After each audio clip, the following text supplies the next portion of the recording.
Well, okay, we're going to start with hot seats, and I got a good first question then. Sure. Okay, so let's just go with, do you have a ranking of the seasons, of which seasons are your favorite, or what you think is the definitive, like, oh, this is the best season to the worst season? Yeah.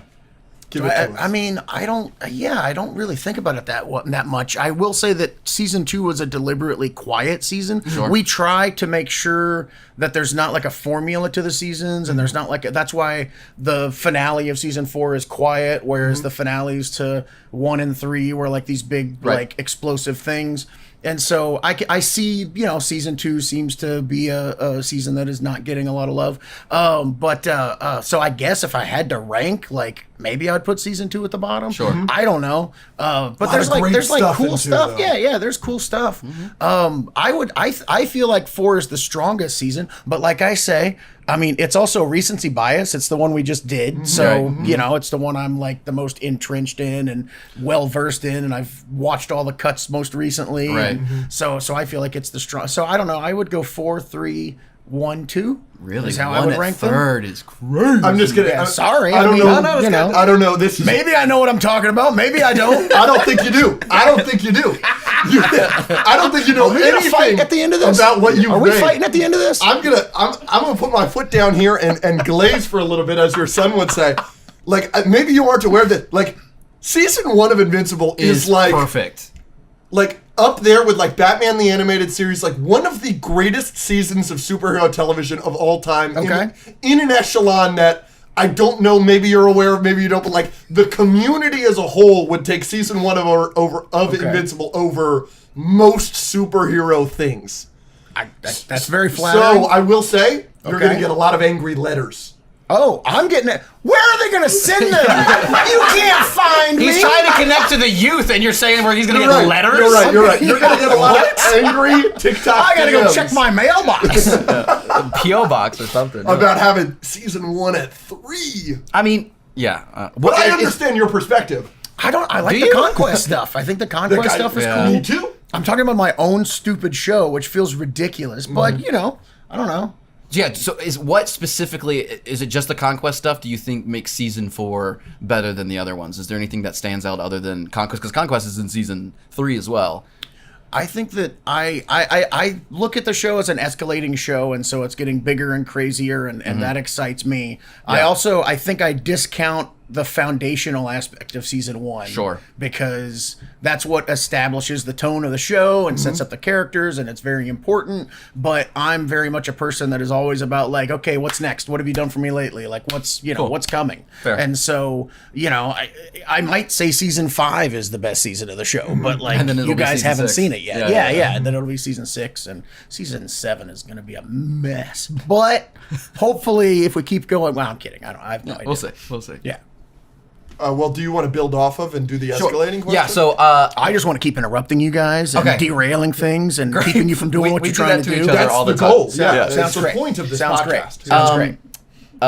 You've talked about escalating, like it's an escalating show before, and how you like when shows kind of do that, where it starts here and you get the foundation, and it just keeps getting crazier and crazier. I love that. Some of my favorite shows, like I really love the show Gotham. Gotham starts as like a Batman show where like you're getting the backstory between Penguin and Commissioner Gordon, and then by the last show, it's the whole city is blowing up, and you got all these supervillains, and it's great. So, do you have an example of your favorite show that handles escalation well? Is there another show outside of Invincible where you're like, that's a show that handled that particular framework well? Jeez, yeah. You keep. How am I gonna answer these questions?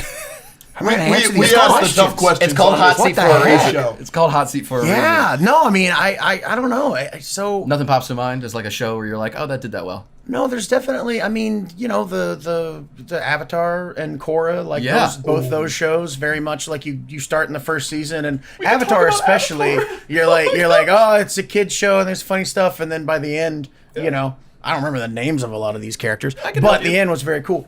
So those are escalating shows. I'm trying to think of outside of animation. I mean, most like Sopranos. I mean, Breaking Bad is a really good Breaking Bad's a good one. escalating show.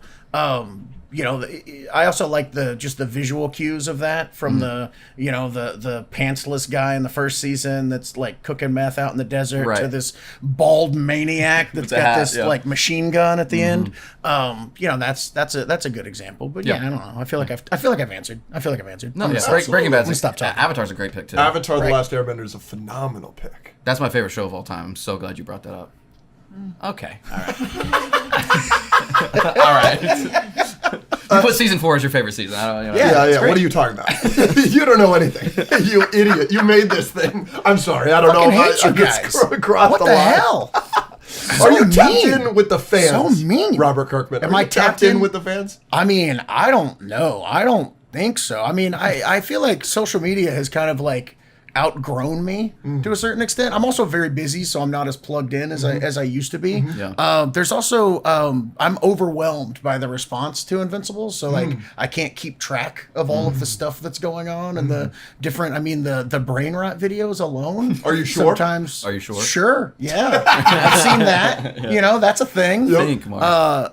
Anytime anyone says "Are you sure?" around me with my kids around me, it's just like, oh, they're gonna do it. PTSD starts. They're gonna do it. It's like 6'7", but for him specifically. No, my daughter especially will be like, "Hey, Are you sure? are you sure?"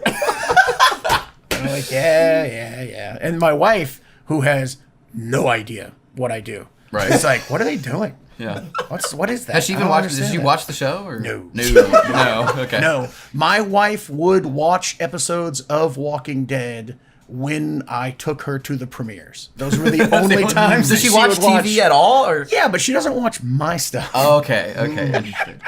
What's your?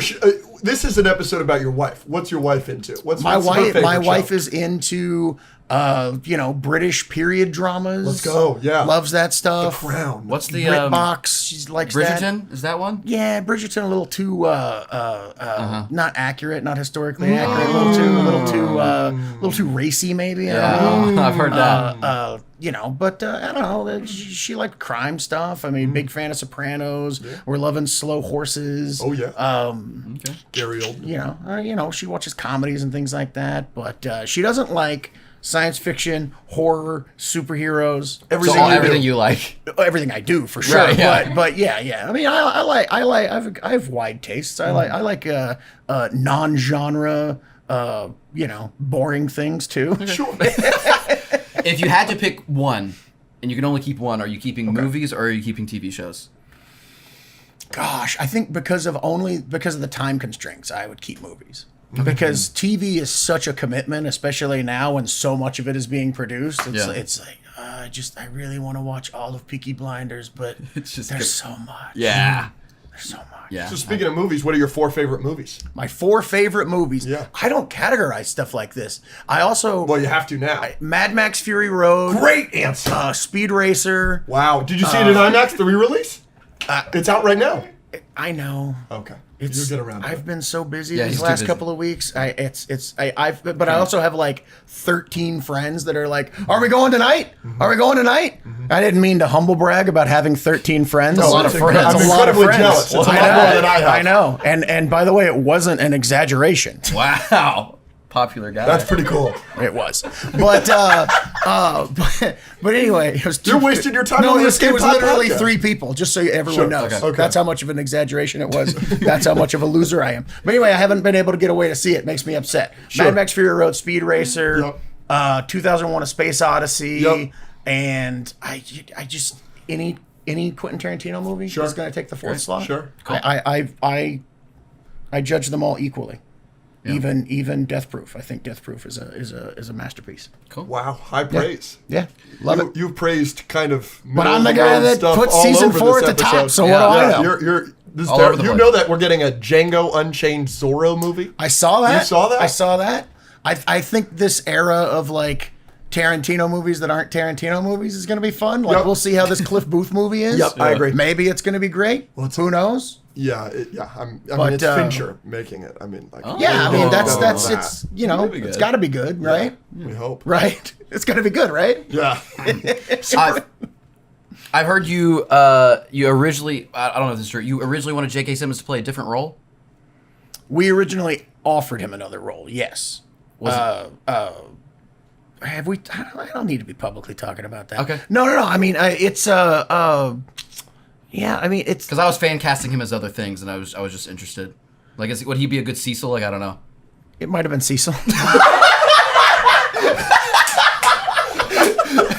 We can cut that if you would like. No, it's fine. Okay, all right. But it was fun because we sent him the script. Yeah. And he was like, I would rather play Omni-Man. And you were like, okay. Yeah, and we were like, yeah, that would be great. It worked out. Yeah, which, you know, I think that's a great thing for an actor to be like, not that role. Okay. So, Terminal. You're You're finally coming back to superheroes finally coming back to after superheroes. a hiatus that's been longer than the MCU's been around. Speaking of the MCU, If you don't count the fact that I have worked on Invincible consistently this entire time. Sure. But yes. Yes. Something new. Yes. Completely new. New brand superheroes. Yeah. Yeah, speaking of the MCU, you've got an Avengers-like team around you. Joe Casey. Yes. The genius behind Ben 10. You're getting art from Arthur Adams. His X-Men stuff is just, and Andy Kubert and David motherfucking Finch. Do you have the entire story mapped out right now? Do you know how many issues you want to do? Or you're just going to kind of see where the ride takes you? Joe and I are looking at a good long run, so we don't have like the entire thing mapped out. We've been working on it behind the scenes for a while. By the time issue 1 comes out in July, we'll have roughly the first 18 issues done. We hope to be doing this for many years. So it's a expansive world of superheroes similar to Invincible. It's a little grittier. It's a little more horror slanted. So it's definitely a different tone than Invincible. But sometimes less violent, sometimes more violent. We'll see. But yeah, it's gonna be a fun book. Awesome. Exciting. So you spoofed Star Trek in the most recent season. This I guess is a good time to tell you we have not read the comics. We are solely show people. That's totally fine. So we have been tempted to read the comics, but we've enjoyed the show so much what can I spoil for you? Yeah, you could ruin our. By the way, how much has the internet just spoiled you on things? Lot. Yeah, a lot. it's tough because whenever we talk about it, we've got hundreds of comments that are just trying to ruin our day. Bummer. Yeah, I wish these people on the internet would stop doing that. Me too. Yeah, terrible people. So I'm saying maybe you've done it in the comics, but what's a franchise you'd like to poke fun at that you haven't yet, like you did Star Trek? That I haven't yet. I don't know. I mean, I was gonna say Mad Max, but we kind of did a little bit of a Mad Max riff for like a couple of panels in like the Angstrom story. Okay. But yeah, I mean, and a lot of people wonder like, what does Kirkman hate Star Trek? I've seen that. I love Star Trek. Yeah. I think that's it's definitely as a fellow Trekkie. Yeah. So yeah, I don't know. I'll say Mad Max just so that we can move on. Sure, it's not a good answer. I'm not happy with it. You're not happy with it. I love that. I think the less we talk about I'm it, the appalled better. by that answer. Yeah, it's a disastrous answer. I'm so mad at This myself. episode has Mad gone Max. so. Is this a horrible. heavy profanity podcast? Or Yes. is it a Yeah, light say profanity whatever the podcast? fuck you You're want. good to go. Okay. Yeah. I'm good. Real quick pause. We hope you're enjoying the episode, but we wanted to let you know that we did a full extra hour of the podcast with Robert on the Patreon. We actually did a bracket to decide what the best moment of Invincible is. It's a lot of fun. On Patreon, members get access to an extra episode every single week, question priority for fan segments, merch discounts, and more. Go check it out. Also, we have sponsors. Thank you to Invincible Versus for sponsoring this episode. Couldn't ask for a better sponsor. For this episode specifically. I can't imagine why. Maybe because we have Robert Kirkman on. Yeah. Amazing. Pretty cool. And we'll get right back to that. Yeah, Invincible Versus, it's a brutal tournament quality. What the frick does tournament quality mean? I don't know. Okay. You Invincible. want me to say it? No. Invincible Versus is a brutal. Makes sense for Invincible. It's a brutal tournament quality superhero 3v3 tag fighting game. Yep. So it's a fighting game, but Invincible. Yes. It's freaking awesome. That lets players become a superhero in the bloodiest fight in the universe. Features visceral, bloody combat. Okay, so it's staying true to that, and an authentic depiction of the destruction and mayhem that captures the chaos and heart that franchise fans know and love. Yes. So they're keeping the. I don't know if there's guts falling out. Yeah, but there might be. There certainly probably is, to be honest. The Quarter Up team over there that makes the game. Yes. They're huge fans of Invincible franchise. They've worked very closely with Robert Kirkman. He said that he's very excited for the game. Yep. Robert's been incredibly engaged and deeply involved in the process. So they're fans. We're fans. It's already out. And they were given like unprecedented access to the teams behind the franchise across all mediums. Like the creators behind the TV series, they're leading the charge for Invincible Versus. I've heard the story mode of the game be described by Robert Kirkman as just like another episode of the show. Yeah, it's an all new single player story from the creative team behind the animated show. So you get like a new story, which is cool. So Invincible Versus, it's out now. It's on PlayStation, Xbox, and PC. Go check it out. This message is sponsored by Raycon. Today, we were talking about the Essential Open Earbuds, which you've got right there in your hand. I've got them. They match. Do you have them? You put them in? I don't have those ones. Oh. I've got a different pair. Oh, these are freaking cool. You've got them. These earbuds, earbuds ones. You said earbuds 3 times in a row. I know. That's sorry. Crazy. They're never going to sponsor us again. Never. Stop stuttering. I'm just kidding. These earbuds ones sit just outside your ear canal. Yeah, they're one of these. So you really get a clear sound, but you can actually hear what's going on around you too. That awareness is perfect for tackling your fitness goals safely. You have a lot of fitness goals that I'm not hitting, but maybe because of your hand. But your Raycon Essential Open Earbuds. Zach goes running around the neighborhood. Now he can not get hit by cars. Exactly, which is really important. To not get hit by cars when you're wearing, and it's impossible to get hit by a car when you're wearing a Raycon Essential Open Earbuds. He tells us about that every time he goes for a run. He's like, guys, I'm just so afraid of the cars, and we're gonna gift these to him afterwards. Yes, exactly. They're really light, and the ear hook part rotates so they actually stay in, which is huge for me. You have unique ears. I have unique ears, man. I don't know if I'm a freak or what, but no normal AirPods or earbuds or whatever stay in. So Raycon has over 3 million customers. Sound quality is just as good as the way more expensive brands. If you don't like them, there's a 30-day money-back guarantee. Yeah. Where can they find them, Alex? The Essential Open Earbuds are the perfect addition to your everyday routine. Go to buyraycon.com/escapepodopen to get 15% off. Thanks, Raycon, for sponsoring. Thanks. Superhero fatigue is something we talk about. Doesn't exist. A lot on this show. Yeah, one property I know is completely exempt from superhero fatigue is Invincible. Why do you think that is? Is it the subversion of the superhero tropes? Is it that you made it, with such unapologetic love for superheroes? Is it because of the adult content in the show? I want to know why you think that, or maybe you don't believe in superhero fatigue at all. I mean, I think that there is no superhero fatigue. I think that the superhero genre has become so popular and has become like so prevalent that people like the novelty of it in and of itself has worn off. So you could just do a movie with Iron Man where Iron Man does Iron Man things and people would go, "Oh my God! I can't believe Iron Man is doing this in a movie." And then 10 years later, you're like, I need Iron Man and 12 other guys, and they need to be like fighting in space. And, maybe there's like 14 other guys from another movie too, and it's like, that's what you need to get excited about a superhero thing. So I think that like, if you say superhero fatigue is just like the superhero movies really have to deliver something unique to stand out, then okay, sure. But if you say people in general are just sick of superhero stories, it's not a thing. Yeah. I think that things that don't stand out, are going to get forgotten because there's so much stuff going on. And I think Invincible does kind of have its own lane where it provides, it's a really like intense continuing narrative, kind of like a series of movies, like a TV show.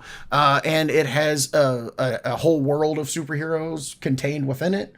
And we do really, really emotional stories, I think, like, heavier than a lot of movies are willing to go and that some TV shows. And I think that's kind of like given us our own little like section to operate in.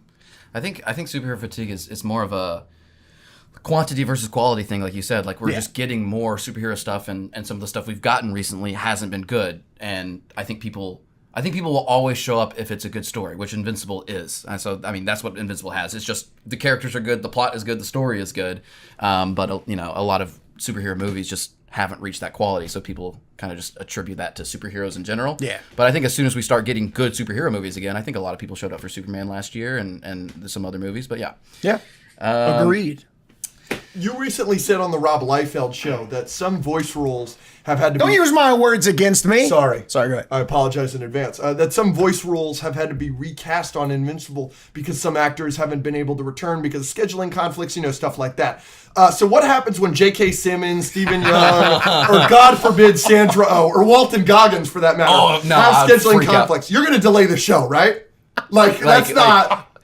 I know we complained a lot between season 1 and 2. We will not complain. We will defend that. Yeah. J.K. Simmons got to stay. I mean, I'll give the honest answer. There's a hierarchy to the actors just in the time that is required. Yeah. Right. And the actors that require more time, like Steven, Sandra, JK, are easier to book because they have a more solid contract that maps out time. Gotcha. That, works with other shows and things like that. It's the actors that we get that come in for 1 or 2 episodes a season. Mahershala Ali. Yeah. And it's they have a very tight window, and it's sometimes it's a 20-minute record session. And it's just we can't do it this week, and it's okay, we can push it back, and then things kind of fall through the cracks. So it's I wouldn't worry about that when it comes to the main players. Thank you. If that makes sense. I don't like to say main player. It's all the actors are equals and great and everything, but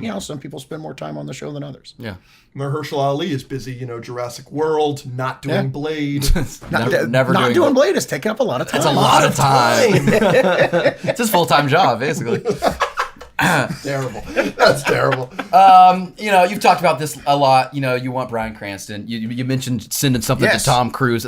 Tom Cruise or Bryan Cranston? Tom Cruise thing, I saw people online. They're just Tom Cruise thing. That was just a lark. Yeah. We knew he wasn't going to go on the show. Sure. We would have been cool. You never know. You never know. You never know when someone has a cousin. That's I love Invincible. You got to do that. This. You never know. But just to get that completely it didn't even get to Tom. His reps were no, what are you doing? He's not going to do this. We're not even going to take this to him. And we were all right, whatever. All right. Did that hurt your feelings? No, I have no feelings. Oh, interesting. You talking? When's the last time you had a feeling? I was just kind of joking. Let's not make it too depressing. Okay, sure. Okay, Tom Cruise or Bryan Cranston. You can only pick one. They're in next season. This is cruel. Tom Cruise is kind of the ghost. It's got to be Tom Cruise. Yeah. I mean, it's got to be Tom Cruise only because Tom Cruise is Tom Cruise. Yes, Bryan Cranston is one of the greatest to ever do it. I would be honored to have him be a part of the show. We're going to continue offering him every role that he could possibly fit in. Yeah. But yeah, I mean, Tom Cruise. Come on. Good pick. It's Tom Cruise. Top Gun Maverick. How many times did you see Top Gun Maverick also, in theater? Fuck Bryan Cranston. He said no to me so many times. Yeah. Are you kidding me? You don't need what an asshole. Tom Cruise has only said no once. And he didn't even say no. It was his rep. That's true. So he was fuck his hiding rep. behind his reps. Yeah. That's Exactly. Right. I have to get to Tom Cruise. I think if I can Tom Cruise watches the podcast. Yes. Yeah. Well, yeah. Ask him at the Top Gun 3 premiere. I'm going to do it. Yeah. It'll be on an aircraft carrier somewhere in the middle of the Pacific Ocean. Mm-hmm. Yeah. It'll be sick. Yeah, I'll parachute in. No, oh, yeah. Oh, he'll love that. He'll have to say yes to you. Walk up to him, just hand him the script. Yeah. He's going to it's going to be gold. Yeah. Unless you put him in a Hell episode. Yeah. Make him some random, How many more of those do you think we're going to do? 6. One per season. Too low. Okay. The number is too low. Rookie number. I want to talk Transformers. All right. You've got... That's all I ever want to talk about. Oh, believe me. Me too. Great. You're writing, Transformers with Dan Mora illustrating, and you recently said on the Brandon Davis show, who's a friend of ours, that scene early in 86, right? Transformers 86, where Megatron comes in on the ship and is just blasting everybody. That's one of the biggest inspiration scenes for you when it comes to Invincible, Walking Dead. Now in season 4, you got Frank Welker as Argyle, the coolest shit ever. I mean, all of us nerds. Yeah. That was our favorite thing ever, to pair with, obviously, Peter Cullen, who's unbelievable as Thanos. So I just, what are your favorite Transformers properties? You grew up on the 84 cartoon. You love the 86 movies. What do you think of the Michael Bay movies? Did you see Transformers 1 a couple years ago? What do you think of our statues? I know that you've got a statue collection. Yeah. Sick. No, I mean, I love it all. I think that I love the Bay movies. I think that they, do great stuff. I love action movies, and it's got some of the best action that you'll ever see in a movie. I love the scope and scale and everything of those. I love Transformers Animated. Came out in like I want to say the late 2000s. Yeah. That show is really great and has a lot of really cool Transformers lore. Of course, I love the original like G1 cartoon and the 86 movie. I think that's like the pinnacle to me. Even though every now and then I watch some of those cartoons for research and I'm like, that story doesn't hold up. Yeah. Because they were doing cartoons for kids back then. They'd be like, we got to do this, and then this happens, and then happens, and it's like this does not track. But the essence of it, I think, is pure, and I love that stuff. But yeah, I mean, I buy a bunch of the toys on eBay. I get some of the new Studio Series toys from Hasbro. Absolutely. It's great stuff. Good. It's a big part of my life. Good. Big part of my life. And yeah, like watching that scene. I don't know if you guys have you guys seen the 86 movie? Of course. It's probably the movie I've seen the most in my life. Oh. Because it was in the little DVD player in our Honda Odyssey. And so it would just play on repeat every road trip to Disney or whatever. It's just, so I've seen that scene that traumatized you as a child, traumatized me as a child over and over and over. Explains a lot.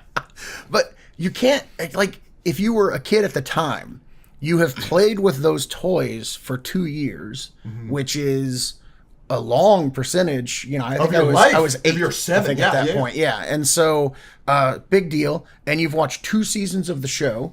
So you've grown to love these characters, but you have also grown complacent with the types of stories that are told. In that when you sit down to watch Transformers, Optimus Prime is going to do this, and Megatron's going to do this, and they're going to fight, they're going to try a thing, they're going to do this, and at the end, everything's going to go back to normal, and the status quo is going to be reset, and there's not going to be anything crazy that happens. And you've seen attacks on starships and various things happening that are kind of similar to that movie. But then when Megatron starts shooting Autobots and they start dying and smoke's coming out of their mouths and their eyes are going black, traumatizing. You're just like, what world do I live in now? It's like Infinity War. You have 2 seasons of them shooting and it just goes above their heads. Yeah. And like those cartoons are like goofy and ridiculous and funny and nobody ever dies. Nobody. And so yeah, it's just it just the way that I remember it, like making me feel numb and scared, but I'm watching this cartoon. It's everything that I try to get out of fiction. It's everything that I like when I'm watching a movie and there's like a hard pivot in tone and I don't know what's happening and something really unnerving. I'm just like, that's the money. Yeah. Like, oh man, this is everything I want to feel. And so he does have feelings. That's what I'm chasing. Yeah. But and so that's what I'm chasing with everything that I do to try and to try and capture that kind of feeling. So that's why when you're watching Invincible, like there's funny stuff next to scary stuff and weird stuff and there's like really hard tonal pivots to try and keep you off balance. And like I say, I'm trying to make sure that you don't notice any kind of formula and that you never know like, oh, a big episode leads to this kind of thing next. Like we'll do 2 big episodes, right? Like season 4, episode 5 is essentially a season finale. Like we're trying to like make you like you can never expect what's going to happen because I'm trying to give you the feeling I felt watching Transformers the movie. I love it. And it may make you feel better about that you've achieved that goal, because that's the biggest reason why I haven't read the comic is because growing up I've read a lot of comics, everything. I go into an MCU movie with a pretty solid understanding of what may happen because I've read enough. I'm not walking into Winter Soldier shocked that it's Bucky. You know what I'm saying? But Invincible has genuinely been the first show or any superhero project that I have watched where I'm like shocked consistently. You have consistently floored me. So you have achieved that goal at the very least. I love it. Thank you so much. That's very cool. Look, I always say, if you're enjoying the show, you don't have to read the comics. It's totally fine. Yeah. You just have to buy them. Excellent. How many more you want to do before we do agree? I've got one last one, and then I'm ready for you. This was a patron suggestion question, but I'm sure a lot of us. So you're putting a stink on it before you say it. Yeah. Now everyone is not going to listen to this. Don't stand by this one. Yeah. Well, that's funny. I wanted to know. I mean, Okay. I don't know if you know this. I don't know if you've seen any clips about this. Speaking of glazing, I think I'm the biggest Cecil glazer on the internet. Okay. Cecil is my favorite character. I think he's maybe made one wrong decision his entire life. I think everything else he's done is amazing. I might know what the one decision is, but all right. Keeping Conquest was maybe questionable, you know? That's the one. Yeah. Everything else, I'm like, yeah, he's right. Season 3 was a tough time for He me. was desperate. Yeah. It was his only access to Viltrumite information. He needs information. He's got no access to Nolan. No. He doesn't know anything. He's trying to save the world. He thinks this guy's incapacitated. Yeah. But That line delivery, shit. Oh my gosh. All time by Walton. yeah, I thought it was going to be like a whole episode of like Conquest escaping and the ramifications. It happens in 5 seconds. Walton is spectacular. Go I ahead. love him. So Conquest, he does some stuff this season, and he does some stuff to Mark. Maybe it happens in the comics. Is it happening in the show? Mark going to Cecil and being like, "Excuse me, what was that? Why is he still alive?" To me, it's one of those things like the that scene at the beginning of Return of the King that was left out of the theatrical version, but was in the one with Saruman. Okay. Where they were like, this feels like the addendum of the previous movie and not the beginning of the next movie, so it just doesn't exist. So there's no resolution if you watch the theatrical cut. It just clearly that scene needs to exist and will exist in season 5. But with everything going on at the end of season 4, it just felt like it would be like screeching things to a halt and out of place and yeah. Look at you, Mr. Robert Kirkman, a TV writer. Oh, okay. What the frick? Sure. I'm sorry. All right. All right. That's brilliant. That's actually brilliant, genuinely. Just like episode 4. You want to do? No, you got one question left. The final question, and then we're done asking you questions. Thank you great. No more questions? No, Yeah. well, you can Love fucking get out of here and go watch Speed Racer and IMAX. We are the Escape Pod. That's our name. The point of our show is to be another place for our audience to escape from the world and spend 20 minutes to an hour not worrying about their problems or anything stressing them out. They can just watch us and hopefully relax. You have created countless hours of escapes for people, whether that's Invincible, the show, the comics, the Walking Dead show and comics, your Transformers comics, Battle Pup, which we haven't talked about enough. I agree. Terminal in a couple of months. You have helped so many millions of people escape. So my question is, how does Robert Kirkman escape? Ooh. Oh, I mean, I watch old Transformers episodes. That's a lot of fun. Most of that's research now, though, so that doesn't count. That's not escape. Oh my god! All I know what to do is work. That's all I can do. Terrible. You have no feelings. So in the pandemic, movies went away. Yeah. And I had a real dark time where I was like, does everything that I enjoy in the world, is it all just going to the movies? Because like I realized like every week I'm like, ooh, what's coming out this week? What am I going to go see this week? Ooh, can I sneak and see a matinee on Thursday when I'm supposed to be working? Like what's going on here? And it's like looking forward to those movies and being like, oh, the new Marvel movie coming out in 2 months. Got that to look forward to. So excited. Like losing that really affected me. And I was like, I don't have anything. Like this is bad. And so I started watching Lakers basketball. And I will say, because Rob Liefeld is such a big Lakers fan and we're buddies, I never got it. I'd watch basketball games as a kid and I'd be like, it's just a game of who misses. Because it's just like they're running back and forth. And then whoever misses the most loses.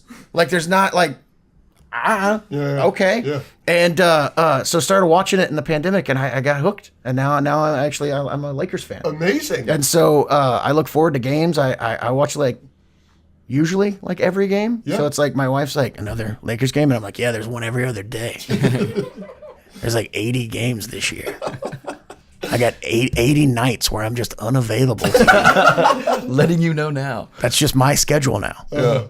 The Lakers schedule is my schedule. Do you ever go watch in person? Or is it always? Oh, yeah. Yeah. We go to games all the time. We were at game 2.